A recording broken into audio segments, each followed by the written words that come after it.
오늘은 수제 맥주 업계에서 처음으로 코스닥 시장에 상장한 적자이긴 하지만 연매출 224억 원의 제주 맥주를 연매출 26억 원의 자동차 수리업체가 인수한 상황을 정리해봅니다. 제주 맥주는 2015년에 설립된 제주도 소재의 수제 맥주 제조기업입니다. 처음에는 미국 수제 맥주 제조기업인 브루클린 브루어리의 맥주를 수입해서 유통하다가 2017년 주류 제조 면허를 취득하면서 같은 해에 첫 제품으로 밀맥주인 제주 위트에일을 출시합니다. 이 당시만 하더라도 맥주라고 하면 카스, 하이트 이런 것처럼 우리가 늘상 먹는 그런 맥주가 시장을 거의 다 차지하고 있던 때라 수제 맥주는 생소했던 시절이긴 한데요.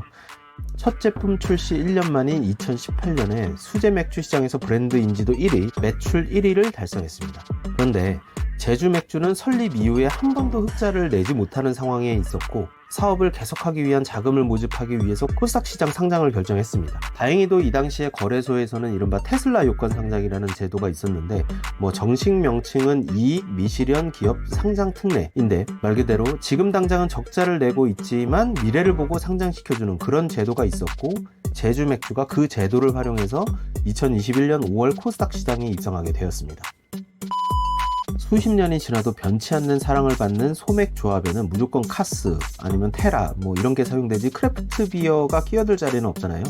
그나마 글로벌 역병 시절에 사람들이 집에서 술을 먹는 분위기가 되다 보니까 수제 맥주에 잠깐 관심을 가지기는 했었는데 금방 그 바통을 와인한테 넘겨줬고 그 다음에는 위스키가 이어받았고 최근에는 하이볼하고 믹솔로지가 대세라고 하네요. 대형 주류 업체들도 테라, 켈리 같은 새로운 맥주 제품들을 출시하면서 안 그래도 맥주 시장이 위축되는데 그 일부분인 수제 맥주 시장은 더더욱 어려운 상황에 빠지게 됩니다. 그러던 와중에 재밌는 제품이 나왔는데 바로 곰표 맥주입니다. 다들 아시다시피 콜라보 시장에서 선풍적인 인기를 끌면서 2023년 경영난에 허덕이던 제주 맥주가 곰표 맥주 생산자 자격을 취득하면서 반등을 노려보는 그런 기회가 됐습니다. 그런데 이 제품도 편의점 가보면 각종 지역 이름 딴 맥주가 수없이도 많고 뇌절에 뇌절을 반복하는 그런 콜라보 제품들이 계속 등장하니까 소비자들도 약간 피로감을 느끼고 콜라보 제품 시장도 좀 시들시들해졌습니다. 그렇게 시간이 지나면서 제주 맥주 상황이 더더욱 안 좋아졌어요. 그래서 제주 맥주의 실적 악화를 좀 보려면 재무제표를 보면 자세히 나와 있습니다. 재무제표에서 원재료에 대한 부분을 보면 물가가 계속 상승하고 있는데도 불구하고 매입 금액은 매년 줄어들고 있는 것을 볼 수 있습니다. 맥주가 잘 팔리면 원재료를 더 많이 수입해서 제품을 더 많이 만들어야 하는데 그렇지 않다는 이야기죠. 실제로 주요 원재료 가격 추이를 보면 2023년에 급격히 상승했음을 알 수 있습니다. 근데 여기서 한 가지 재밌는 사실은 제주 맥주가 2022년까지는 그래도 국내 메가를 사용했었는데 2023년부터는 모든 메가를 수입으로 대체했었네요.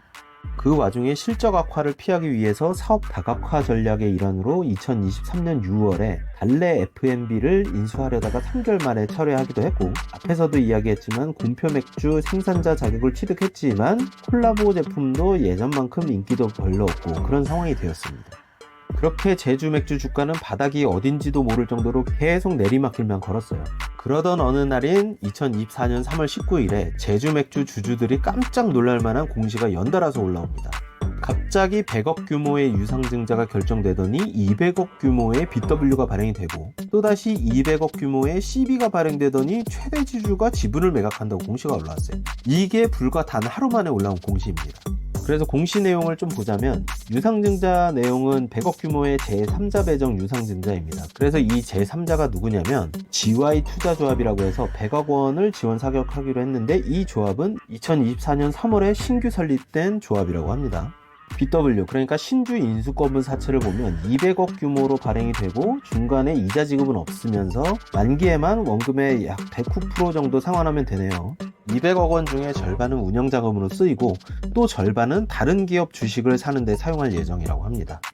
제주 맥주가 지금 계속 적자를 내고 있는데 3년 뒤에 저걸 상환할 수 있을까? 라고 생각할 수도 있겠지만 일두투자조합이 신주 인수권을 행사하면서 제주 맥주한테 약 200억 원 정도 납입하면 제주 맥주는 그 돈을 다시 일두투자조합에 돌려주면서 BW를 상환하는 그런 그림이 나올 수가 있어요. 전환사채도 BW하고 발행 조건이 크게 다르지 않아요. 다만 BW는 발행 금액 중에 100억 원을 타법인 증권 취득 자금으로 사용할 예정인 반면에 전환사채는 조달한 200억 원을 모두 운영 자금으로 사용하게 됩니다.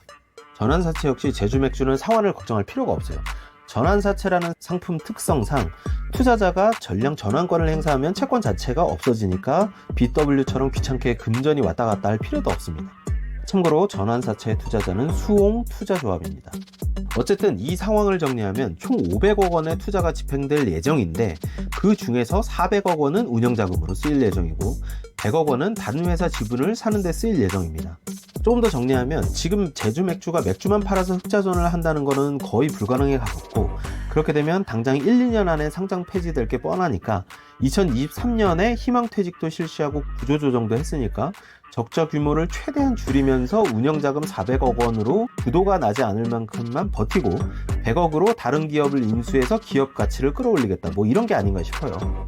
그리고 이 계획을 실행하기 위해서 투자자들은 제주맥주의 경영권을 손에 넣어야 되니까 최대 주주 지분을 101억 원에 사들이는 것입니다.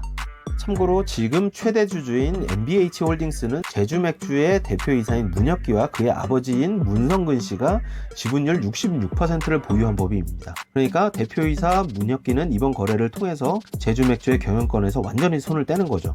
이번 거래로 대표이사 문혁기와 그의 아버지가 약 67억 원 정도 현금을 챙기는 걸로 알려졌는데 제주맥주 설립이 2015년인 것을 감안하면 그닥 높은 수익은 아닌 것 같아 보이기도 해요.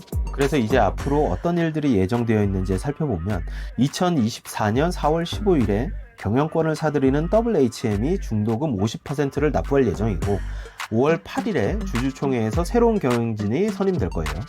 그리고 5월 30일에 유상증자로 제주맥주에 현금 100억 원이 들어오고 전환사채가 발행되면서 200억 원이 유입될 예정입니다. 그리고 7월 30일에 BW가 발행되면서 일두 투자조합이 들어오는데 이때부터 본격적으로 제주맥주가 피인수 기업을 찾아다니게 되겠네요.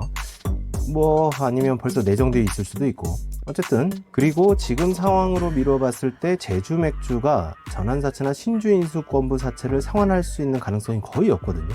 그러니까 미래 시점에 무조건 약 3,100만 주 정도 신주가 발행된다고 봐야 하는데 지금 상장 주식수가 약 5,800만 주니까 그 물량이 적지 않다는 것을 감안해야 할 것 같습니다. 그래서 앞으로의 관전 포인트는 제주맥주는 적자 규모를 얼마나 줄일 수 있을까? 그리고 제주맥주가 인수할 기업은 어디일까? 끝!